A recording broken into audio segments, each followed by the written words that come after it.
Merci à toutes et à tous d'être connectés. Je veux vraiment rendre grâce à Dieu pour vos vies et bénir le Seigneur pour cette semaine, cette magnifique semaine que nous allons passer encore sur cette terre.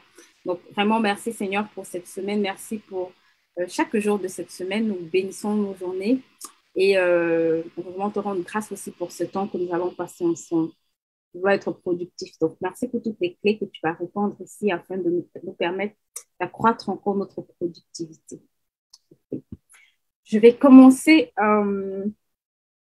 à parler de productivité. Pourquoi est-ce que c'est important de parler de productivité? Pourquoi est-ce que c'est important d'être productif? Et en réalité, qu'est-ce que c'est que la productivité? Right? Qu'est-ce que c'est que être productif? Qu'est-ce que ça veut dire? On entend beaucoup, il faut être productif. Pourquoi c'est important? Pourquoi on parle tant de cette notion de productivité? Parce que simplement, vous allez vous rendre compte que chacun d'entre nous, tout le monde dispose vraiment de quelque chose, d'une richesse extraordinaire qui est le temps. Vous savez, le temps, c'est la ressource que tout le monde a de façon équitable sur cette terre. J'aime tout le monde dit que c'est notre or brut, c'est notre premier diamant, en fait. C'est le diamant, en fait, qu'on a entre les mains, le temps, right? C'est vraiment ce que avec une bénédiction. Et très souvent, on n'arrive pas à comprendre que le temps, c'est une bénédiction. On se dit que c'est l'argent qui est une bénédiction, mais en fait, le temps est beaucoup plus une bénédiction parce que, tu sais, tu peux perdre de l'argent et en travailler plus, mais quand tu perds du temps, tu ne peux pas le rattraper, en fait. C'est très difficile. Quand une seconde est passée, elle est passée. Tu peux accélérer sur la seconde d'après pour essayer de rattraper, mais en réalité, la seconde qui est passée ne reviendra jamais. Donc, le temps, c'est quelque chose qui, quand c'est passé, c'est passé. Quand tu prends une année de plus, on ne va plus jamais dire que tu as eu 25 ans. Si tu as 26 ans, c'est terminé, tu auras 25 ans qu'une seule fois dans ta vie. Donc, le temps, c'est vraiment quelque chose, c'est le one shot, en fait. Et quand on ne comprend pas que le temps, c'est vraiment cette perle rare que le Seigneur a mis entre nos mains, qui va nous permettre de pouvoir aller accomplir tous nos projets. La plupart du temps, on gaspille notre temps. La plupart du temps, on travaille de façon non efficace. La plupart du temps, on est improductif et on n'est pas efficient. Et c'est vraiment quelque chose qui va extrêmement nous aider. C'est quelque chose qui va beaucoup nous aider. Pourquoi? Parce que quand vous allez comprendre que la combinaison de ces trois facteurs va vous permettre de changer véritablement de cap financier, vous comprendrez pourquoi c'est important d'associer ces trois notions. Pourquoi est-ce que c'est important d'associer la notion de productivité à la notion d'efficacité et d'efficience? Parce que c'est trois notions qui doivent aller de pair. Mais aujourd'hui, je vais quand même m'attarder sur la notion de productivité. Peut-être mercredi, on verra ensemble comment toucher la notion d'efficacité et d'efficience. Mais le livre dont on va parler aujourd'hui, c'est ce livre-là, right? 120 jours pour devenir productif. 120 jours, c'est 4 mois. Pourquoi est-ce que ce titre le titre de ce livre s'intitule 120 jours pour devenir productif? Parce que c'est le temps qu'il m'a pris à moi pour mettre un certain nombre d'actions et pour voir des résultats concrets. C'est le temps que j'ai mis pour pouvoir acquérir ces habitudes-là et les maintenir. Et en fait, ça, c'est pas vraiment un livre, mais c'est un journal de productivité. Ça veut dire que c'est un journal qui va vous aider à gérer correctement votre temps avec des outils, des conseils et des lois qui vont vous aider à planifier correctement votre temps, à mieux gérer correctement votre temps. Donc, vous allez le voir, il est comme ça, mon journal de productivité. OK. Pourquoi est-ce que c'est important d'être productif? C'est quoi le but de la productivité? Qu'est-ce que c'est être productif? Donc, la productivité se définit comme le fait d'accomplir beaucoup de tâches, right? Quelqu'un qui arrive à faire beaucoup de tâches dans le temps qui lui est imparti. Par exemple, si dans une journée, moi, j'arrive à faire 5 tâches, quelqu'un arrive à faire 10 tâches, ou par exemple, si moi, j'arrive à produire, par exemple, 20 produits, une entreprise produit 500 produits, on dira de cette entreprise, en fait, qu'elle est une entreprise productive. Donc, c'est la capacité à réaliser beaucoup de tâches en un temps défini qui va dire que, par exemple, quelqu'un est productif par rapport à quelqu'un d'autre ou bien par rapport à la moyenne qui, dans ce temps défini, accomplit en général ce pourcentage de tâches. Donc, la productivité, c'est vraiment quelque chose qui va vous accompagner, que ce soit à la maison dans les tâches ménagères, que ce soit dans votre travail, que ce soit dans l'organisation de la maison, que ce soit dans votre vie professionnelle. Vous avez besoin d'être productif. Ça veut dire que vous avez besoin de pouvoir accomplir beaucoup de tâches ou bien le maximum de tâches que vous pouvez dans un temps vraiment, j'ai envie de dire, dans la plus petite, dans dans la plus petite durée de temps possible. Donc, plus vous allez travailler à gagner, en fait, à accomplir beaucoup de tâches dans très peu de temps, plus votre productivité va augmenter. Al contrario, on dit que vous pouvez être productif, mais pas efficace. C'est pour ça que je vais quand même nuancer, en fait. Vous devez être productif, certes, mais vous devez être efficace. Je suis efficace quand je suis productif et efficace quand l'ensemble des tâches que je fais m'aident à accomplir l'objectif que je me suis fixé. Ça veut dire que si, par exemple, mon but, c'est d'écrire un livre, si je passe une journée, j'ai, par exemple, fait beaucoup de choses, mais aucune tâche qui ne soit en rapport avec mon objectif principal, j'ai été productif, mais j'ai pas été efficace parce que j'ai fait des tâches qui ne m'ont pas permis d'accomplir mon objectif final. Et l'efficience, c'est de la meilleure des façons, en fait, c'est de la façon la plus optimale. C'est que je vais m'assurer que la façon dont je suis productif et efficace me permet d'atteindre de façon optimale l'objectif que je me suis fixé. Ça veut dire mais en me servant du moins de ressources possibles. Donc, quelqu'un, par exemple, qui va, comment je dis ça? Quelqu'un, par exemple, qui pour nettoyer une maison va utiliser 3, 4, 50 choses. Si moi, j'utilise 2, 3, 4 produits et que j'ai le même résultat, voilà, on va dire que, par exemple, je suis productif, efficace et efficiente. C'est vraiment des notions qui semblent être un peu superficielles, mais on va voir, en fait, comment est-ce que ça va nous aider à changer de cap financier cette année. C'est ça qui est intéressant, right? Pourquoi est-ce que c'est intéressant de pouvoir voir comment est-ce que ça va nous amener à changer de cap financier? Parce que vous allez comprendre que, en fait, en réalité, c'est la somme des actions, c'est la somme des choses que vous mettez en place qui vous permet d'avoir le résultat souhaité que vous voulez. Ça veut dire que si vous arrivez à manager le temps que vous avez, à mieux gérer ce temps, à y inclure les choses importantes, à la fin, vous allez vous rendre compte que avec ce temps, vous avez atteint beaucoup d'objectifs. Parfois, on fait beaucoup de choses, ce n'est pas mauvais, mais il faut faire des choses importantes. Et c'est pour ça que je vais m'arrêter un peu pour vous parler de la loi de Pareto qui va vraiment vous aider aujourd'hui. Vous devez connaître cette loi et vous devez l'appliquer en fait. Pourquoi? Parce que beaucoup d'entre nous, on fait des tâches, beaucoup de choses, mais la loi de Pareto va nous dire quoi? Il va nous dire en fait, en général, que 80% de nos résultats sont obtenus juste avec 20% de nos efforts. Ça veut dire qu'il faut que je connaisse les 20% d'efforts que je dois faire pour que 80% des objectifs de ma journée soient atteints. C'est pas la peine d'essayer le matin à faire tout et n'importe quoi. Et c'est souvent ce qu'on se lève et on fait. On se lève le matin, on veut nettoyer, on veut cuisiner, on veut s'occuper des enfants, on veut travailler, on veut investir, on veut ceci, on veut ceci. Non. Quand tu te lèves le matin, je dois te demander quel est mon objectif pour cette journée. Qu'est-ce que je dois faire dans cette journée pour que ce soit une journée pour moi où j'ai accompli 80%. Quelles sont les 2 ou 3 actions qu'en faisant, j'ai accompli 80% des tâches de ma journée. Parfois, on se plaint, ah oui, j'ai passé toute ma journée à nettoyer, mais demain, tu vas encore nettoyer, après-demain, tu vas encore nettoyer. Je ne dis pas qu'il ne faut pas nettoyer, mais je dis juste que parfois, le fait vous allez vous rendre compte que si vous ne priorisez pas vos tâches, si vous ne commencez pas par des choses qui sont prioritaires, vous allez vous rendre compte que vous allez très vite déboucher sur des tâches qui ne sont pas prioritaires du tout. Et à partir du moment où vous focalisez sur les tâches qui ne sont pas prioritaires, vous allez vous rendre compte que ces tâches-là ne vous aident pas à accomplir l'objectif final. Donc, c'est une loi très simple, mais qui va vous aider à être productif. Et comment est-ce que c'est possible de le faire? Ça veut dire que je commence ma journée en listant les tâches de ma journée. D'accord? Si mon objectif cette journée, c'est par exemple de faire ma popote de la semaine, c'est de faire ma cuisine de la semaine, qu'est-ce qu'il faut pour que cette cuisine soit faite? OK? S'il me faut faire 4 ou 5 menus, ça veut dire que quand j'ai fait mes 4 ou 5 menus, j'ai atteint mon objectif de la journée, mon objectif principal. Maintenant, ce que je veux que vous fassiez, c'est que dans une journée type, par exemple, ce que je veux que vous fassiez, c'est que dans une journée type, vous décrivez toutes les tâches que vous avez à faire. OK, j'ai ceci à faire, j'ai cela à faire, j'ai cela à faire. Ça, c'est connu. Maintenant, En fonction de l'objectif principal de votre journée, de votre mois, ainsi de suite, vous attribuez un pourcentage d'importance à cette tâche-là. D'accord?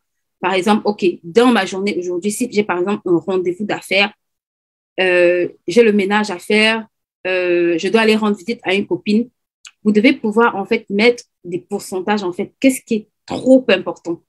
Et quand vous allez, par exemple, additionner les actions qui vont vous permettre d'atteindre voilà, les 80% de votre objectif, vous saurez que là, c'est des actions où vous devez vous concentrer. Vous devez faire le choix de vous dire, OK, si ça, c'est les 3 principales actions qui me permettent de faire vraiment 80% de ce que j'ai à faire dans ma journée, alors quand je mets le pied au sol, je commence par 80% de cette journée-là. Je commence par toucher ces actions-là en priorité. Et vous allez voir que quand vous allez finir de faire ces actions, vous allez très, très vite vous rendre compte que votre journée, le reste de votre journée, en fait, vous arrivez plus ou moins à gérer le reste. Ça, c'est vraiment très, très, très important. Il faut que vous appreniez à fonctionner par priorité. Quand on est productif, c'est parce qu'on a le sens des priorités. Parfois, je vois des gens qui me disent, mais j'ai ça à faire. Je dis, mais en fait, dans ce que tu as fait, tout est important. Mais il y a le plus important. Il y a le plus important. Et le plus important quand on veut changer de cap financier, c'est déjà, OK, après, j'ai envie de dire, après ma relation avec le Seigneur, c'est bien évidemment quelles sont les activités qui vont faire entrer de l'argent dans mon compte. Si tu veux changer de cap financier, s'il te plaît, demande-toi quelles sont les activités qui doivent faire entrer de l'argent dans ton compte. Ça peut être te former si tu es au niveau de la formation, ça peut être t'occuper de tes pages, ça peut être faire un certain nombre de choses, mais tu dois te poser la question, quelles sont les activités qui font entrer de l'argent dans mon compte? Aujourd'hui, quelle est l'activité qui fait rentrer de l'argent dans mon compte? Ça doit être ta top priorité. Avant d'aller sur tout, faire tout et chez la voisine, voilà. Bref, avant d'aller ouvrir ton téléphone, commencer à scroller tout partout, quelles sont les activités que quand je dépose le pied au sol, ça me permet de générer de l'argent. Ça ne veut pas dire que ça va ramener de l'argent directement, mais c'est une action que tu vas faire qui va induire une vente. Même si ce n'est pas aujourd'hui, mais je dois faire cette action-là. Et je dois me demander chaque jour si je veux changer de cap financier, quelle est l'action que je dois faire? Est-ce que cette action-là est en priorité? Est-ce que je l'ai fait en priorité? Est-ce qu'elle a été posée en priorité? C'est pour ça que dans le livre de productivité, vous allez voir, en fait, c'est la matrix de Eisenhower, je crois qu'il s'appelle comme ça, où ici, vous avez en fait une liste de tâches qui va vous aider à définir en fait qu'est-ce qui est prioritaire, d'accord? Vous avez des tâches qui sont parfois urgentes et qui sont importantes en fait. Une tâche qui est importante et urgente, c'est une tâche que tu dois faire en priorité. Mais la priorité se définit en fonction de l'objectif que je vise. Ça veut dire, par exemple, que si ma priorité, c'est de prendre soin de ma famille, alors mes tâches doivent être alignées à cette priorité-là.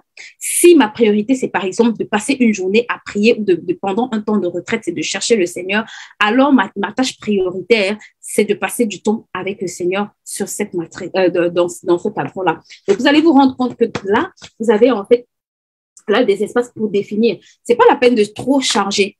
Comme je vous ai dit, vous avez juste besoin de 20% d'action pour avoir 80% de résultats. Donc, quasiment tous les domaines, ça marche. Sur les gens qui vous suivent, en général, c'est 20% de ces personnes qui vont vous permettre de faire 80% de votre chiffre d'affaires. Dans les pays développés, vous allez rendre compte que c'est 20% des personnes qui possèdent une grande partie des terres. C'est ça, en fait, que la loi de Pareto dit, en fait. Et c'est comme ça, d'ailleurs, que Pareto s'est rendu compte. Il s'est rendu compte, je crois qu'il était italien, et il s'est rendu compte que 80% des terres étaient possédées par 20%, en fait, des personnes. Et quand il a regardé dans les pays voisins, il s'est rendu compte que c'était pareil. Et ça va même encore plus loin pour dire que parfois, il y a des bugs informatiques. On s'est rendu compte que 80% des bugs informatiques viennent en général de 20% des problèmes, en fait. Donc, vous allez vous rendre compte que c'est quelque chose, en fait, si vous ciblez véritablement les 20% d'actions que vous devez faire pour atteindre ces 80%, si vous les définissez comme priorité chaque jour et que vous les faites en priorité, je vous assure, vous allez vous rendre compte sans faire d'effort que vous progressez. Vous progressez énormément. Vous progressez extrêmement. Et l'une des choses que je vais vous donner comme astuce avant d'arrêter, mais ça, vous le trouverez aussi dans le livre, c'est des choses peut-être banales pour lesquelles on ne fait pas attention. Quand vous travaillez, définissez en fait votre journée. Comme j'aime souvent dire, tuez le hasard. Ne commencez pas vos journées au hasard. Moi, quand je commence ma journée, sincèrement, quand je n'ai pas de to-do list, c'est une journée improductive. C'est pour ça que ici, je vous ai mis, en fait, comment faire des trucs pour bien faire une to-do list, en fait, en fonction des temps importants. Mais bien sûr, ça peut varier d'une personne à une autre. Mais faites la to-do list, en fait, des choses que vous devez faire. Faites la liste des choses importantes que vous devez faire. Ça va vous aider, en fait, à travailler, en fait, à vous dire, OK, là, j'ai 20% et moi, j'ai mis vraiment des domaines, j'ai mis des domaines clés, en fait, right? Des domaines clés parce que très souvent, je veux dire, chercher l'argent, c'est bien.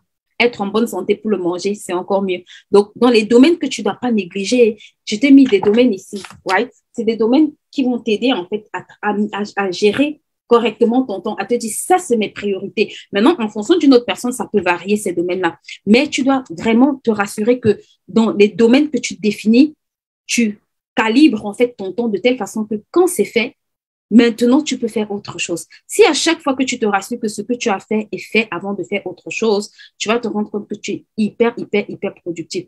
L'autre chose sur laquelle je vais attirer votre attention, c'est que quand on veut être productif, on sort du chemin d'excuses. D'accord? Je n'ai pas d'excuses pour ne pas faire ce que je dois faire. Si le mot c'est parce que ne disparaît pas de votre vocabulaire, vous ne pourrez pas être productif parce qu'on a tous des raisons de ne pas faire ce qu'on doit faire. On a tous des raisons. Je peux vous dire, là, ce matin, j'ai eu une urgence. Je peux dire, c'est parce que j'ai une urgence que je ne dois pas faire mon live. Non. C'est vraiment, ça doit être vraiment des situations extrêmes. Je préfère arriver en retard et faire mon live que de ne pas le faire.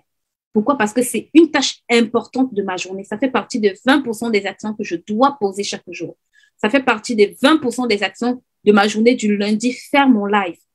Les autres actions, c'est que je dois m'occuper des affaires voilà, de mon entreprise. Donc, il y a des tâches importantes que quand je fais, le reste, même si ce n'est pas fait, je sais quand même que ma journée est productive. Ma journée a été productive. Pourquoi? Parce que j'ai posé les actions que je devais faire. Et quand vous êtes entrepreneur, l'une des tâches que vous devez faire chaque jour, je le dis encore et je le redis pour changer de cap financier, vous devez poser des actions qui vous génèrent de l'argent. Vous devez poser des actions qui ont pour but de faire rentrer de l'argent dans votre compte bancaire.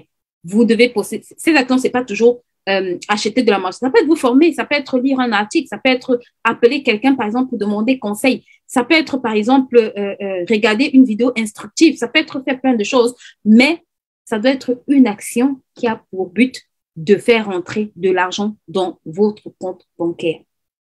Vous devez absolument le faire. Absolument le faire. Et pour ceux qui sont entrepreneurs, ou bien d'ailleurs même qui travaillent à leur propre compte, ou qui sont salariés, l'environnement de travail est très important. Travailler dans un environnement sain est très important pour la productivité. Je vous assure, juste le truc simple de ranger son bureau, ça vous rend hyper productif. Parfois, on perd le temps à chercher juste un petit document. Juste un petit truc, en fait. Ça te perd des heures parce que tu n'as pas pris le temps de classer, de ranger, de mettre de l'ordre. Quand tu mets de l'ordre dans ton bureau, dans tes affaires, ça t'aide toi-même personnellement à mettre de l'ordre. Et on doit apprendre à travailler dans l'ordre et à mettre de l'ordre. Rangez votre bureau à la fin de chaque fin de journée. Moi, c'est une chose dont j'ai horreur, c'est quand on touche les choses sur mon bureau. Parce que dès qu'on touche, en fait, je peux mettre 3 heures de temps, 2 heures de temps facilement à chercher juste quelque chose, juste un truc banal. Et c'est 2 heures de temps que j'ai perdu à tourner en rond. Donc, vous devez travailler. C'est des astuces de productivité que vous devez avoir. Prenez des temps de repos. Fixez-vous des temps de repos. Pendant ces temps de repos, faites des activités qui vont vous aider, comme le sport. Le sport permet de libérer le cerveau, d'aérer le cerveau. Ça vous aide à être endurant. Que vous soyez employé, entrepreneur, quel que soit votre profil, ça vous rend plus productif. Ça libère votre cerveau. Ça vous permet de déstresser. En fait, c'est des choses simples, des choses basiques, mais qui peuvent sembler qu'on va peut-être, moi en tout cas, parfois je banalisais ça jusqu'à ce que je me rende compte que ma productivité est liée à ça. Et je vous assure, en 4 mois, j'ai écrit 3 livres. 3 livres. Donc, je sais de quoi je parle quand je vous dis être productif en 120 jours. Entre septembre et février, et je pense janvier, voilà, et février, j'avais sorti 4 livres. Donc, 120 jours, c'est vraiment le temps aussi de vous concentrer, vous appliquez les clés que vous allez lire dans ce livre. Vous allez voir des progrès extraordinaires dans la réalisation de votre projet. Beaucoup traînent des projets, transportent des projets d'année en année et ils ne les réalisent pas. Je vous assure, ce n'est pas par manque de compétences. Une grande partie du temps, c'est par manque, c'est la mauvaise gestion du temps. Donc, je vais m'arrêter là pour aujourd'hui. Si vous suivez ce live et que cette thématique vous parle, on a un challenge gratuit qui va commencer à la fin de cette semaine, jeudi, vendredi, samedi. Tu apprends à gérer ton temps pour réaliser tes projets. S'il te plaît, ne manque pas ça. Invite quelques personnes, invite au moins 10 personnes. J'ai envie de dire, aide-nous en distribuant, en partageant ce live, en disant à quelqu'un, viens écouter ce challenge. Sincèrement, les clés que je partage dedans, ce que je vous ai donné aujourd'hui, c'est juste, j'ai envie de dire, l'avant-goût. En fait, il y a beaucoup de clés qui vont vous aider. La gestion de temps est un challenge pour beaucoup de personnes. Beaucoup de personnes. Et c'est l'une des choses qui nous maintient dans la pauvreté. La mauvaise gestion du temps vous maintient dans la pauvreté. En tout cas, si vous pensez que c'est pas vrai, regardez, par exemple, sur un laps de temps, le nombre de choses que vous avez pu faire, pardon, et vous allez comprendre en fait que si vous gérez mieux ce temps, si vous avez fait plus de choses, vous aurez pu voir des résultats différents. Donc, c'est vraiment juste pour vous dire que ce challenge, moi, je l'organise en fait vraiment pour vous aider, pour partager des clés qui vont vraiment vous aider. Cette année, on a dit qu'on change de cap financier. Donc, tout ce qu'on fait, c'est vraiment dans le but de nous aider à pouvoir véritablement changer de cap financier. Et la gestion du temps, c'est la base. Si tu gères correctement ton temps, même celui qui est plus intelligent que toi, je t'assure, tu peux être meilleur que lui. Tu peux être de loin meilleur que lui. Les personnes qui sont excellentes, c'est pas des personnes qui sont au départ très bonnes. C'est des personnes au départ qui sont régulières. C'est des personnes qui capitalisent sur le temps pour faire un ensemble d'actions qui vont les aider, en fait, qui vont leur permettre d'atteindre le niveau qu'ils veulent. Donc, si ce challenge t'intéresse, si tu as les challenges pour gérer ton temps, pour réaliser tes projets, si tu te demandes comment est-ce que je peux faire cette année pour que le projet que je transporte depuis 5 ans, s'il te plaît, viens à ce challenge. J'ai des exemples concrets. Je pense que j'ai des personnes qui vont témoigner d'ailleurs. J'ai travaillé avec eux et en juste 3 semaines, des projets, ça faisait plus de 10 ans de projets qui n'étaient pas sortis de terre. Et en même pas 3 semaines, ces projets-là étaient complètement réalisés. Ces projets-là étaient déjà, en tout cas, au moins dans les 70% réalisés avec des résultats. Donc, cette thématique-là, je sais de quoi je parle. Donc, viens et invite des personnes pour qu'elles viennent suivre ce qu'on va se dire pendant ces 3 jours de challenge gratuit. Et on se dit à mercredi. N'hésitez pas également à vous abonner sur nos plateformes YouTube, Instagram et Facebook. Et si vous avez des questions, j'y répondrai. Sinon, on se dit à la semaine prochaine. Oh, que t'as fait, Emilienne. OK. Donc, je vous attends tous. Partagez massivement. Il y a la fiche dans le groupe. Invitez les personnes. Et vraiment, on va apprendre des choses. Cette année, notre mot, c'est on change de cap financier. Je sais pas. Tu sais, quand on dit qu'on change, on ne met pas de cap. Donc, c'est up to you. Ça dépend de toi. Ça dépend du niveau où tu vas arriver. Il n'y a pas de plafond, en fait. Le seul plafond, c'est jusqu'où tu es prêt à te transformer, jusqu'où tu es prêt à faire des efforts, jusqu'où tu es prêt à payer le prix. Donc, il n'y a pas de limite, en fait. On change. Donc, quand on change là, tu peux atteindre n'importe quel niveau que tu veux. C'est possible. Et c'est possible. Donc, OK. Bye bye, les filles.